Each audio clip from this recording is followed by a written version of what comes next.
तुमचं love marriage की arrange marriage होईल ते पाहूया. बॉटम ऑफ द डे हायरोफंटचं कार्ड असं सांगतं आहे की तुमचं अरेंज मॅरेज होईल. पारंपरिक धार्मिक रीतिरिवाजाप्रमाणे तुम्ही लग्नबंधनात अडकाल. तुमचं एक छान सुखी कुटुंब बनेल. तुमचा जोडीदार तुमच्या आयुष्यात सगळ्या प्रकारची भौतिक सुखं घेऊन येईल. एक आयुष्याची तुम्ही नवीन सुरुवात अनुभवाल, एक डेव्हलपमेंट ग्रोथ अनुभवाल. तुमच्या जोडीदाराचं असं दिसतं आहे की फेअर कॉम्प्लेक्शन असेल, हळव्या मनाची असेल, भावनाशील असेल, एक नर्चरिंग प्रोटेक्टिव्ह क्वालिटीज असतील. काही बाबतीत एक बिझनेस, ट्रेड किंवा कायदा यामध्ये ही व्यक्ती निष्णात असू शकते. धार्मिक असेल, कलेकडे ओढ असेल.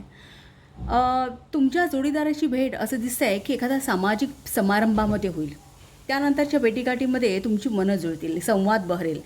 एकमेकांचा वैचारिकदृष्ट्या समतोल साधण्यासाठी काही बाबतीमध्ये तुम्ही एक जाणीवपूर्वक प्रयत्न कराल, सॅक्रिफाईस कराल आणि एक छान रिलेशनशिप तुमच्या वाट्याला येईल.